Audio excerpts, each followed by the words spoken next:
Hey guys, it's Elyse, your host, and today you are listening to Time with Elyse, where we explore Not Forgotten, our products, and of course the benefit of story preservation. So I always put a disclaimer out there, although I do work for Not Forgotten. Today we are just elevating the conversation around stories, and I'm making this specific podcast to touch upon various stories and again elevate the conversation around them. We are passionate about storytelling and keeping our legacies alive, and we do recognize the importance of sharing information with one another, which is why we have some great guests on today. We want to talk about charities and the difficulties they've been facing in the midst of the past year and a half, and how charities and their members can benefit from Not Forgotten time capsules, but really where they're at right now, how they're doing.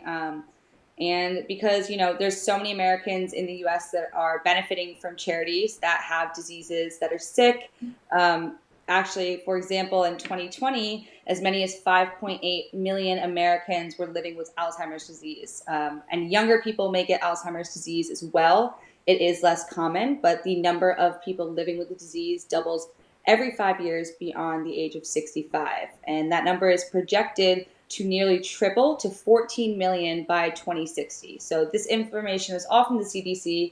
It's pretty crazy to see how many people are affected by something like Alzheimer's. Of course, there's so many other diseases, but just a general example, because I was absolutely shocked at how many people have to deal with this in the US.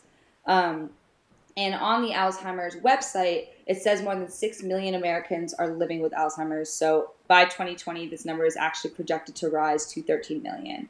And every 67 seconds, someone in America is developing Alzheimer's, and they're diagnosed with it. So it's actually estimated that nearly 500,000 new cases of Alzheimer's will be diagnosed this year. That's really important to know. I think Alzheimer's makes up a huge clientele of ours because, their memory is failing and they want to use Not Forgotten time capsules to help with that.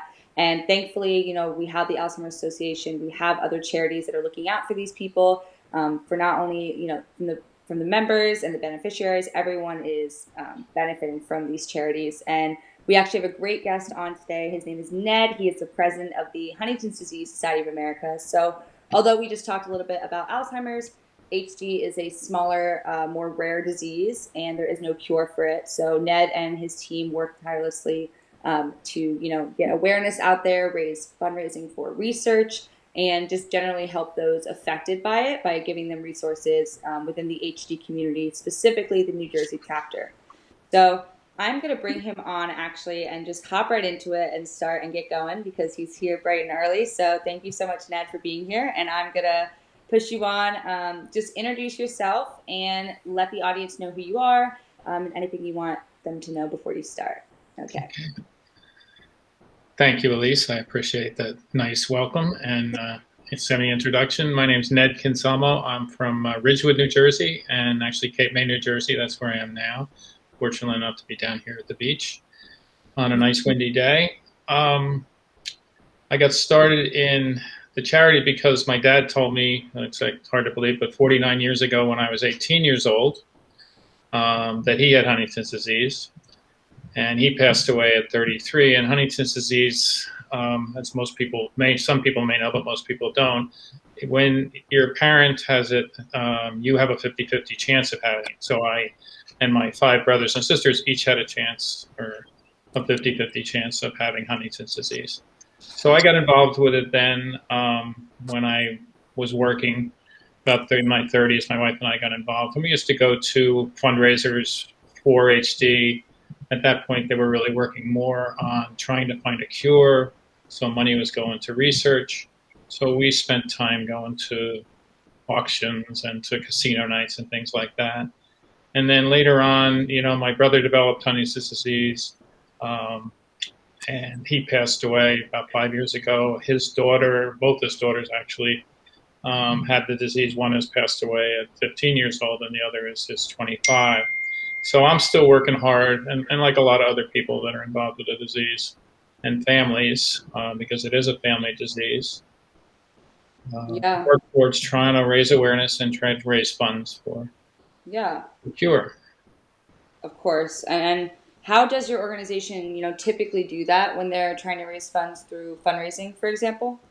Well, HGSA, as I mentioned, they did casino nights and they did auctions and things like that. They started what they call the Team Hope Walks, and that's a nationwide thing. So each chapter, because I can't tell you how many chapters there are. I think there's 54 or something like that. Wow. Out there. But some bigger. But we started doing walks and bringing the people out, and they're wonderful events. And then people raise money. You know, how far we are going to go, or how much can your friends donate. And we raised substantial funds over the years with the Team Hope walks. It's been very successful. Our chapter started a additional Team Hope run in the spring. Oh, So we have two events: a Team Hope run and a Team Hope walk. yeah, those sound great. What would you say? You know, you've been in the organization for a long time. What is your most memorable fundraising event that you've ever attended? Well, memorable fundraising event. I did a couple of golf outings. This was actually before I joined the board. We just did them, my wife and I and some friends did golf outings. And one of them, Bill Parcells, was a sponsor at, and that was really, really successful. We had a lot of football players and a lot of different things going on, and it was a great event. And then Michael Strahan did one for us at one point, not too many years after that. So those were the more memorable as far as fundraising and fun. But today, you know, when I look back even just 2 years ago in 2019, when we had our last run and our last walk, I mean, they're wonderful events because the people, the families come out, and it's a big day for them. We do it so that we have a lot of the community able to stay and have lunch with us, or in the case of the Belmar Run, we're at a bar, so a lot of people stay and have a drink with us. Not necessarily with us, I shouldn't say that, but I had to delete that. But stay and have fun as a community. So if you understand Huntington's a little bit, you know, there's a lot of things going on. There's choreas, there's difficulty with cognitive. So you can't really go out to dinner with your wife, say, and people are looking at you and what's going on. So when you're at these events, there's no judgment. Everybody's just there to have a good time, and they're out to see people and have fun. And those, to me, that's really where we make the memories and the difference with our chapters, because we try to put together community events that people can enjoy, because they have a lot of hardship in their lives. Of course, and it's probably a nice way for you guys to all get together and, you know, bounce off one another and support one another through something difficult as HG. So at these kinds of events, when you say, you know, you're raising a lot of money, how do you guys do that? Does Hgsa sell merchandise, or how is that done? Because I know you said the money's raised by families. You know, they bring their friends, they ask their relatives. Some do it by you know, I'm going to run the 5K in this amount of time, and if I do that, will you put this amount of money? But we also do auctions. We have an auction there. We go out and secure gifts from stores or from people that want to donate, and then set up maybe 50 or 60 items outside that people can bid on. And that gets a little competitive and is a lot of fun. What's like your favorite item? What kind of items do you guys usually carry? Well, that's a good question. I usually don't get to see it because I'm running around. But I mean, we did sports a couple of times. We did sports memorabilia, and those were fun to do. I'm a Giants fan, so I was able to buy some nice Giants beating the Patriots pictures. So that was fun. I'm trying to think what everybody goes crazy over. The silliest things, you know, bath goods or perfume, or, you know, just kind of anything that you can wrap up and put into a basket, they'll bid on, and it gets competitive and fun.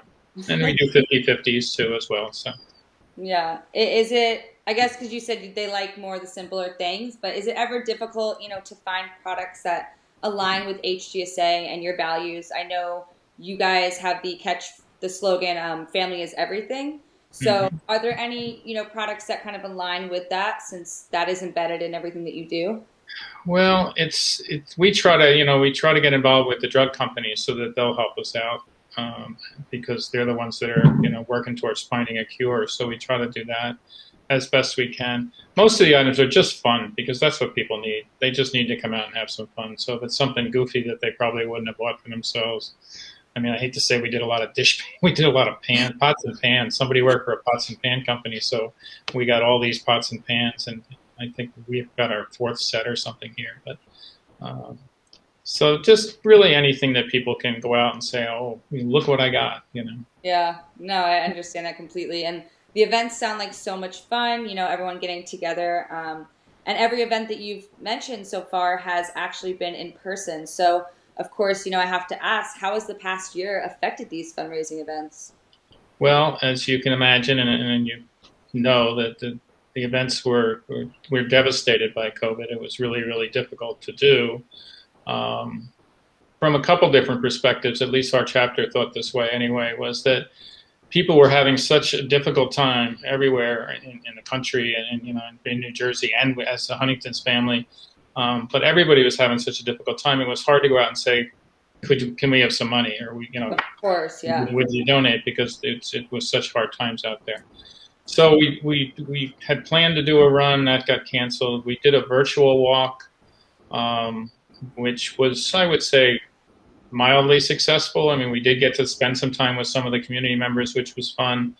Some people were very, very into it. Some people weren't. We didn't really get the bulk of the people that we would normally get. Yeah. So we actually decided going forward this year, and since we're still in a virtual, at least for the first half of the year, virtual, instead of asking people to come out and do another Zoom meeting, because it seems like everybody's Zoomed out or meeting out, we just did an appeal letter. We actually sent out mail, which is kind of unusual, it's snail mail, through the postage system, and starting to do an appeal just to say, we know you've been through a hard time, we know it's difficult, but if you could, $5, $10, we need, the fight still goes on to cure the disease and to help families, because a lot of what Hgsa has really helped families with services, the telemeds and the social workers and the education and the doctors, and that's all being paid for through Hgsa as well, not just the research and Yeah. And unfortunately, like the smaller organizations have been impacted more. I know that the government has sent out money to the bigger charities, and also Fidelity Charitable, the nation's largest grant maker. It had grants surging 24% from 2019 to actually $9.1 billion, which is by far the largest total on record. And that comes after donors contributed $14.4 billion to Fidelity's donor advised funds last year. So essentially, we hit these record breaking donations. And because, so deep were the hardships caused by the pandemic, that even these record high contributions fell well short of the need. So, I'm assuming that the smaller organizations, it was probably a lot harder as well, to get those annual funds. So you are kind of moving forward with your post plans. How would you say you're reframing, I guess, for the next? Well, as I mentioned, we did the appeal letter. That's different for us to do. We don't usually do that kind of thing. We do the two big events. We have just gotten approval from the state of New Jersey to have a walk in September or October 1st. So that may happen. So we're really excited about that.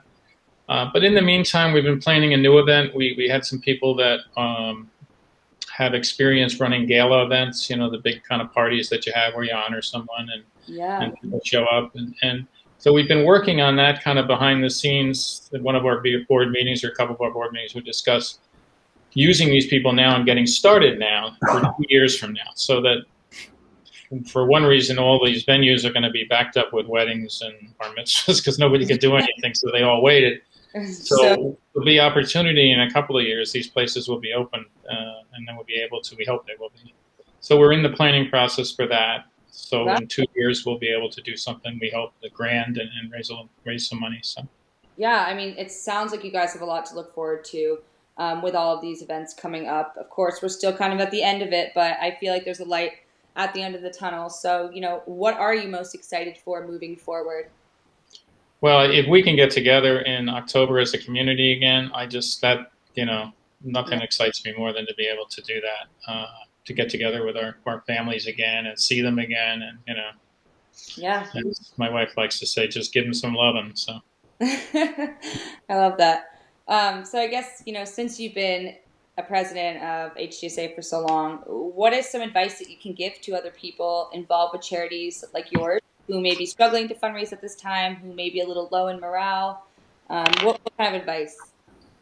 Well, it's always, to me, I was in the car business, so it's always the basics. You always just go back to the basics. Or if you're a football player, you go to the basics, blocking and tackling. So fundraising is similar. You just stick with the basics.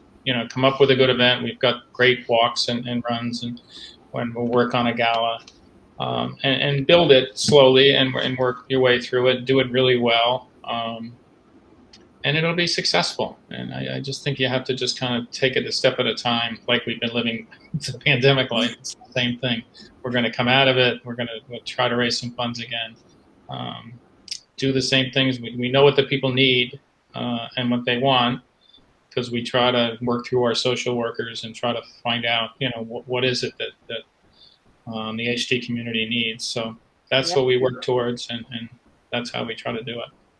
Yeah, well, Ned, that's great. Thank you so much for making the time to come out, and I really appreciate everything you said. I'm super excited for the events. As some of my viewers will know, I'm based in New Jersey, so I definitely will be heading out to the Hgsa event. I'll be looking for you. Good. Once we can do it in October. So again, thank you so much, Ned. We will be in touch. It was so nice to have you on here, and I hope you're doing well. Great. Thanks. Have a wonderful weekend. You too. Bye-bye. Hey guys, so that was Ned. Great guy. He's the president, if you just joined, the president of the Hgsa chapter in New Jersey, just talking a little bit about charities, how they've adapted with, COVID, with their fundraising, and how they can move forward. Although fundraising can be challenging with or without a pandemic, I think that our products really hit two birds with one stone, raising money with genuine products like time capsules that further help the charity with branding, fundraising, and awareness down the line. So, I have another guest. Actually, his name is Mickey. Great guy. He was someone who did benefit from a time capsule when his brother got sick, and I would love to have him on and just talk about, the beauty of time capsules and what that has done for him, and especially for his family as they navigate these times. So, ready? We're going to have Mickey on.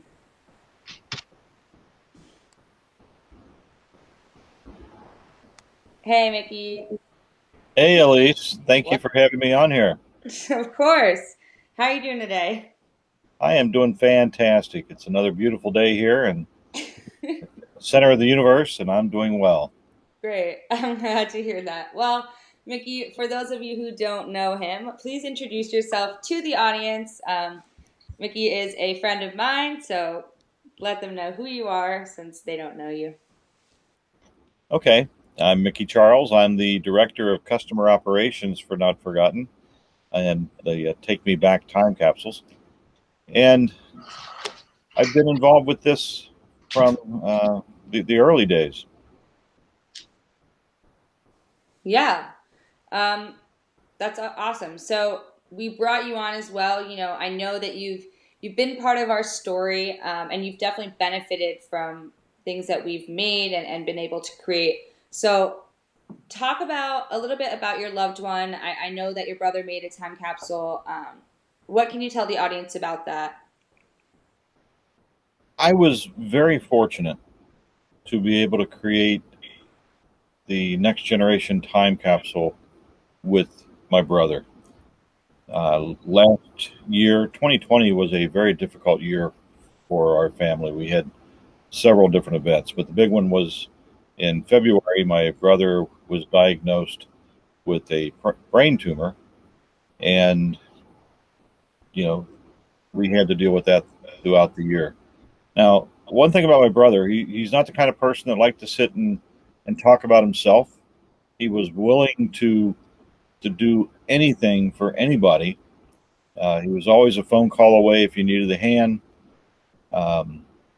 He was well respected in his industry. He was a mechanic working on things such as bobcats and smaller heavy duty equipment like that. Well respected in his trade. So getting him to sit down to create a video was a bit of a challenge.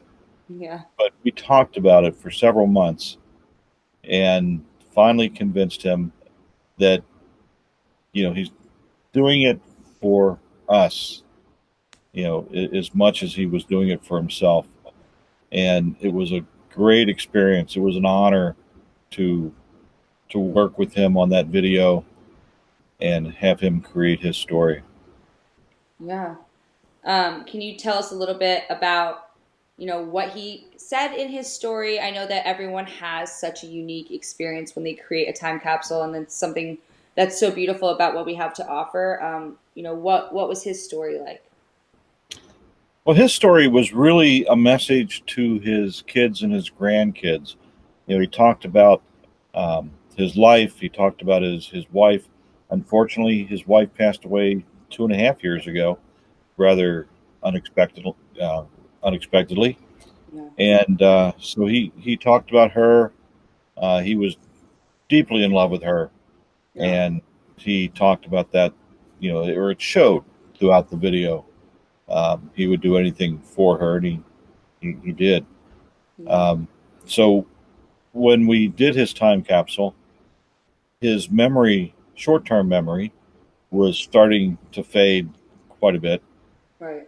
And I remember, when I got to his house, he had a little notepad where he had written down all the names of his grandkids Yeah. because he was afraid he was going to forget, which he did. And, even during the video, I think I made comment to him, look at your notes. The names are right there. But he wanted to list everybody and make sure that everybody was included with his story, and just talked about, some of the good times that they had, and his desires of what could have been. Right. Yeah, it sounds like it was probably a really, emotional experience to make, but even more so to look back on. Do you find yourself revisiting the time capsule video? And I mean, hopefully, has it been a source of comfort? Yeah, it was an emotional video to create.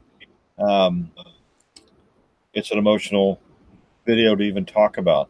Right. Uh, after we were done, I think we were both crying. Mm. But the comfort for me is I can watch that video anytime I want, Right. and I can hear his voice, hear about his experiences in his life, and that's going to be saved for 300 years. Wow. So his kids, his grandkids, his great grandkids, anybody who wants to know who Keith Charles was, will be able to get a firsthand account and listen to him and see him, understand a little bit more about who he was. Yeah. I think that's one of the most, amazing things that we can do here in Not Forgotten. And I'm glad that it's offered you some sense of comfort. It's interesting with your brother. What kind of cancer did he have? It was a glioblastoma, brain tumor. Got it. Yeah. And So I'm sure there's, a lot of people that are going through this as well, which is why, we bring up how beneficial it would be for charities, because, there are a lot of people like Keith at these charities that would benefit from, having their legacies preserved, and it would be able to offer them comfort the way that it's offered you guys comfort. You know what I mean?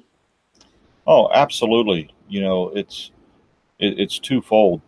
You Yeah. know, it's that giving to your family, Right. that precious memory, but then it's also rewarding to yourself to know that, I've left this legacy. Yeah, yeah, and that's an interesting way to think about it. I always think about the time capsules being two gifts in one, because you have this amazing way to create the time capsule, right? And you get to sit in front of a camera or however you choose to do it, but you get to record yourself, and then the beauty is making it, but there's also beauty in burying it, setting your opening date, and being able to watch it with the people that you love, especially in something, a circumstance like this. So with Hmm. your experience, Mickey, would you encourage others that are going through, maybe what you went through, to create a time capsule while they can? Oh, absolutely. Um, I think the one thing that everybody faces is getting older, and sometimes you reach a certain point in your life where you think, this is not the man or the woman that I used to be, and perhaps I don't want people to see me like this. But the reality is, you're loved, and people want to be able to share that experience with you. So yes, I would recommend this to anybody. The comfort this has brought my family, his sons and daughters and grandkids, is I just can't explain how valuable that has been to all of us. Yeah. And I remember, we've had some conversations in the past because, for those of you guys who don't know, data rot is a huge issue, which is what we're combating through these time capsules. Now, Mickey is an absolute expert in the field of data rot. So, Mickey, explain how data rot impacts them, because I remember our conversation last night about the cloud, and about how we're preserving these pictures, these memories that we oftentimes don't realize are even able to. We don't realize that they are decaying, because out of sight, out of mind, Mm-hmm. especially when you look at the cloud. I'm someone who has additional storage in the cloud. So I have 50,000 photos on my phone, a bit crazy. I like photography. I like to take pictures of everything, as most millennials do these days. So Mickey and I had a great conversation in which he talked about the cloud. I didn't think about it the way. So Mickey, you want to share it, that point with the audience, because I thought it was a great one. Sure. So yeah, we have many ways of storing precious memories. A thumb drive, that I have here on my desk. But Yeah. do I know what's on here? I don't have a clue. I'd have to open it up and see what's on there. DVDs. I was telling Elyse a story the other day about my mother-in-law that Mm. has a Super 8 millimeter tape, and somewhere here in this house is that tape of her where she had the camera backwards, and it's about 5 minutes of a blinking eyeball, and it's hilarious. But I can't find it. It's I know it's here somewhere. I had some things digitized, and unfortunately, that was not one of the things that was on it. But data rot occurs in so many ways. Whether it's a device like this getting lost or misplaced, to technology changing. Yeah. Um, the technology changed from that Super 8 camera, that film, to now we're doing it on an iPhone. And even though Right. your things are stored in the cloud, whether that's on an iPhone or your Android with Google or iCloud, eventually that account will go away. Um, my wife doesn't know what my account uh, login is or the password. So, anything that's in the cloud for me, once I pass away, you know, no one's going to pay for that anymore, Yeah. and it's going to be gone. Right. And that's the great thing about Not Forgotten is what you put in your time capsule is going to be preserved. It's going to be protected, and it can be migrated to new standards of videos or data storage. Yeah. Very flexible. No, absolutely. And Mickey, I totally agree with everything you're saying, and I think that that's a huge, reason that we've launched this initiative to do Not Forgotten in the way in which we have. We use these preservation and archiving standards because we know that it's so easy nowadays, for the data to rot away. Correct me if I'm wrong, Mickey, but I'm pretty sure it starts to at a 10-year mark, right? It depends on what the media is. If it's you know, how long were CDs around? How long was VHS tapes around? Or beta? Beta's an even better example. You had the VHS beta battles, and VHS won out. So if you had anything on beta, that was a very short term. Yeah. But the the fact is that even the material that is being used in this thumb drive starts to deteriorate, and it's actually between 5 and 10 years, depending Oh, on. wow. Even earlier. It can be earlier, Didn't but know that. Wow. yeah, but there's a lot of factors behind that. How it's been stored, how it's been used. But but yeah, the bits on there, they do degrade, Mhm. and there's going to come a time that you're not going to be able to access it.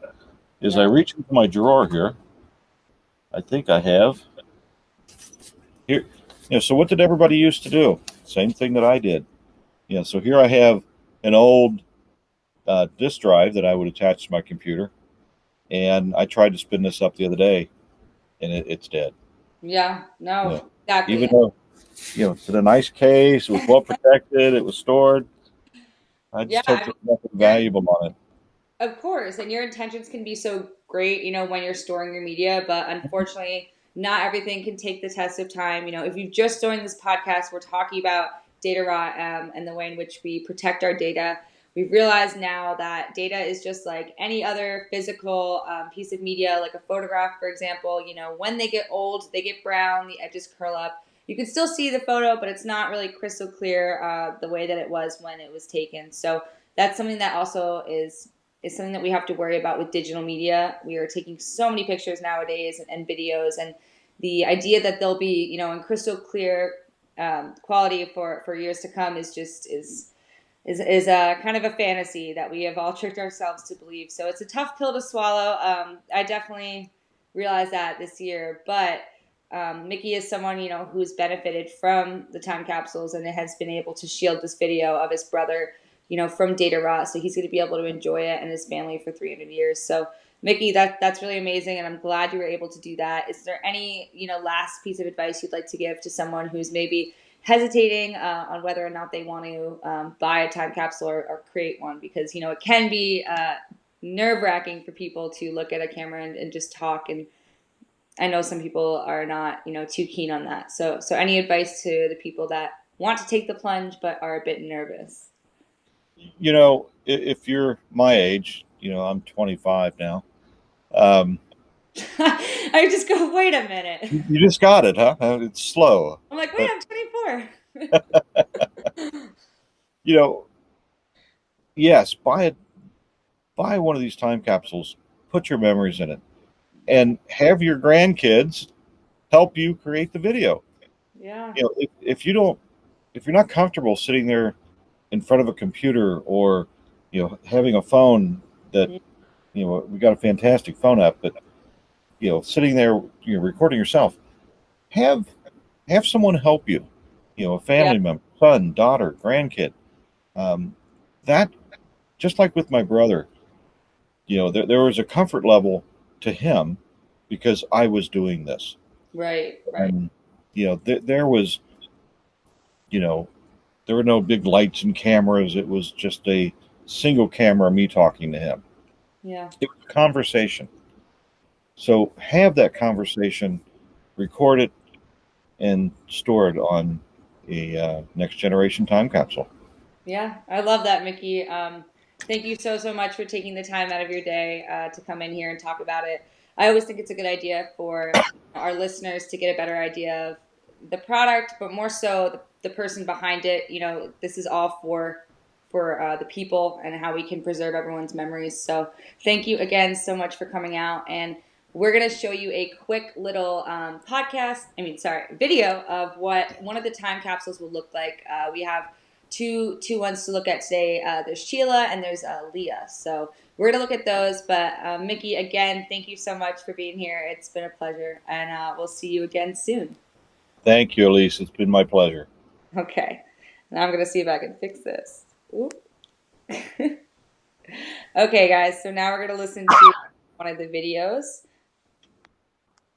And I believe this one is Leah, and she is someone who struggles with Alzheimer's in her family. She's 29 years old, and she's making these videos to keep her memory alive so that she can look back on them, when she starts to forget things, which is unfortunately inevitable given her family medical history, which is something that the time capsule can also make sure that you capture, so that your loved ones who might be struggling with the same kind of disease, they can see how you've dealt with it. Ned, earlier today, if you guys just tuned in, we had Ned, the New Jersey Hgsa president for the New Jersey chapter. And Huntington's disease is a super rare disease. It runs in your family. So if your mom or your dad has it, you have 50-50 chance of having it. So I can't imagine, how that would be to be able to watch someone. My Nana had Huntington's disease, and I would have loved to have a video of her speaking about it, maybe, about how she's dealing with it, how she stays positive throughout her diagnosis and throughout experiencing this disease. And I would have had, someone to rely on, someone to relate to. And I think that is a really great way to be able to do that, especially because you're with HG, of course, their slogan is family is everything. But I think that extends beyond just Hgsa. I know that a ton of different charities, we're all prioritizing our family and our legacy. And that's something that, Leah talks about. And then also we have Sheila Gregory, who's another great example of someone who's just a perfect person to, make a time capsule. And everyone's stories are so important, and hers definitely is. So I'm going to show you guys both of them and just get a little idea of, what the time capsule would feel like when you create it and what it will look like. So enjoy. But I'm going to try and do that today.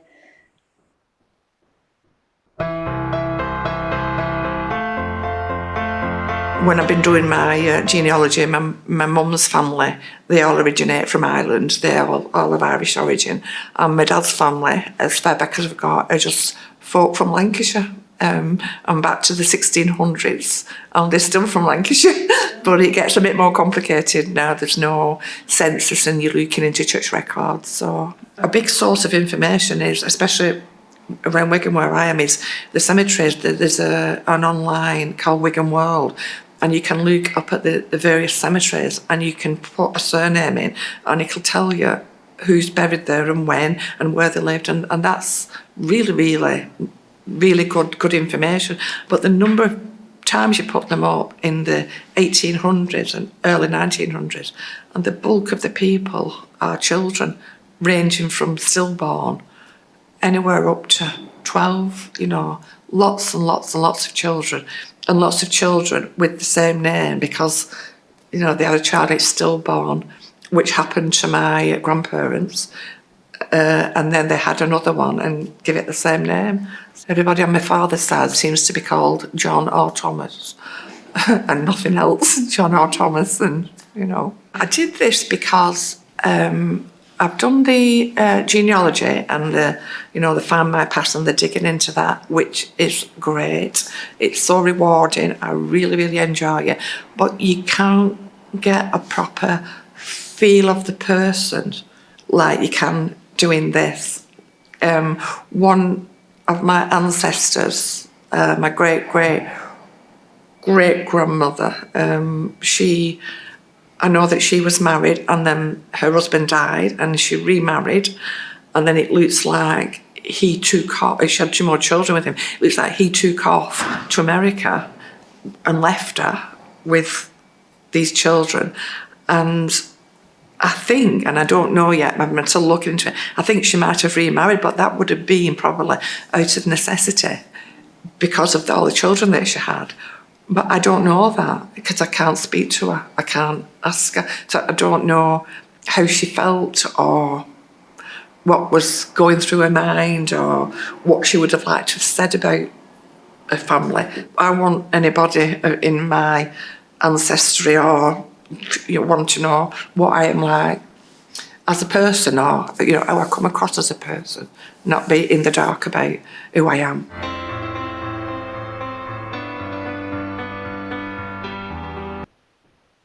And I just want to let you guys know, Sheila was so amazing. She did pass away from cancer, but I watched her whole video this morning. It was 30 minutes long, and she just had such a beautiful personality, and she was so positive and, pushed through life no matter what happened. Her brother passed away on vacation when I think he was 41 years old. That shocked her and her mom and her dad. And I think that, the way in which she speaks about these events, she's very positive, and she's very grateful for what she has. And I know, when you're asked, one of the questions that you'll be asked, I guess, when you do a time capsule is, what's your secret to happiness? Maybe if you're at the end of your road and you've collected so much wisdom throughout the years. Her secret to happiness was family and just being happy and grateful for everything and just having a laugh and going and partying with your friends and family and just enjoying all of that. It wasn't anything material. It wasn't anything with power or her job even. She was very, very happy living where she lived. She lived in that part of England her whole life. And I think, we have this memory of her and her life now, and it's so beautiful. And she's able to, well, her grandkids and her kids are able to watch this back and remember the way, Sheila has such a personality to her. She's so warm and friendly. And I think those kinds of traits are the ones that you can't capture on a still photograph. Just like she said, they're very human characteristics that are really beautifully captured through video. And I think that that's something that we're trying to, show today. And that's something that charities across the board would really benefit from with their members as well, because, these products are just perfect for doing just that, capturing the person exactly the way they want to be remembered with all of their quirks and their charm. And I think that's really amazing. And Sheila is someone that, you could talk to for a long time. She said it in her video. She could talk anyone's ear off. She's super open and happy, and you can get that from the video. I don't know her, but I feel like I do, so it's a really beautiful product. And Leah is the next person as well. She was the one I spoke about earlier. She's 29 years old with Alzheimer's. And I guess it all ties into what we've been saying, right? Because, every 67 seconds a person in the US is diagnosed with Alzheimer's. And this is such a great way to remember your memories as you go on, as you age, because you don't know when you're going to start forgetting that. And she has an amazing story as well. So I'm going to play this one for you guys, just so you can get a better idea of what we're talking about. This is, when Mickey was talking about his brother, Keith. This is the kind of format it looks like, and this is kind of what he did with his time capsule. So I just wanted to, let you guys visualize it. And if you've just joined the podcast, welcome. We're just talking about time capsules, the way that they can benefit people, especially sick people or people that are struggling with disease. A lot of Americans are struggling with disease, and people abroad as well. Obviously, Sheila was British. So we're going to bring Leah on. She's a 29-year-old who has Alzheimer's running in her family, and she has an amazing story. So excited for you guys to watch it.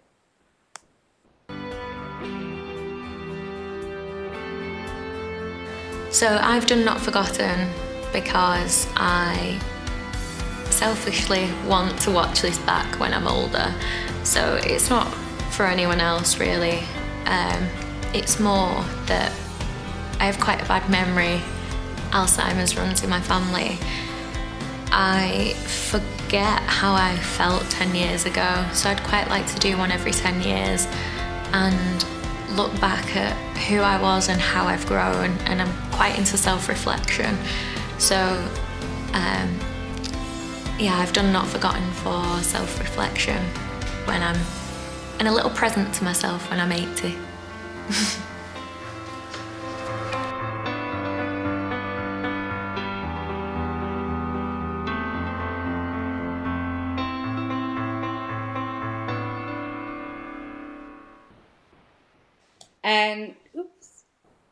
And Leah's story is something that I find so fascinating. But I really liked what she said, where she said she was selfishly doing it for herself. I mean, oftentimes we talk about how these time capsules can, bridge the gap between you and your family when you're no longer here. But if you're someone, with Alzheimer's, if you're someone who doesn't have anything wrong with you, you just want to keep up and use this as a checkpoint to keep in with your life, you can do that as well.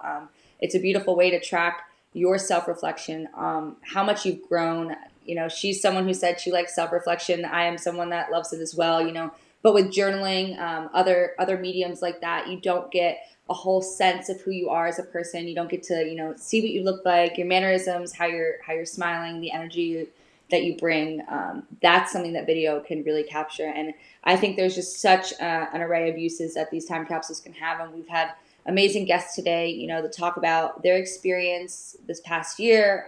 Ned with his charity, Mickey with his brother, and just talking about, the various ways in which that we can implement these time capsules and we can use them. I mean, Ned earlier was talking about how they struggle to find products that really fit with the organization and that they're struggling to raise money. They're sending out these envelopes and appeals to people. And wouldn't it be so beautiful if at the gala that he described later on down the road, once we can hopefully be open for events, that everyone can make a time capsule there, and then the charities will be able to raise money as well from that. So I think just capturing everyone, the way in which they are right now, because you never know what's going to happen. You never know, how we're going to age, what's going to happen in our lives. And it's so important to track that, just like Leah said, and just like Sheila was able to do before she passed away.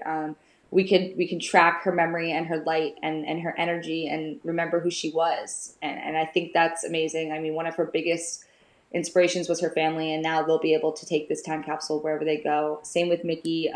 He holds this close to his heart, and I think that's exactly what we're talking about today, and how these time capsules can help everyone who's going through something this past year, especially charities who haven't been able to raise as much money and are missing their annual fundraising goals because of that. So again, my name's Elyse. Thank you so much for tuning in on today's episode. And what to do next, if you want to follow us on Take Me Back Time Capsule on Instagram, not-forgotten.com. We're available on Amazon, and there's tons of different ways that you can keep up with what we're doing if you want to like our Facebook page. And of course, we have podcasts every Friday with Time with Elyse. So stay tuned for what's next. And thank you guys so much for coming in. Enjoy your weekend. Be safe, and I'll see you next time. Bye.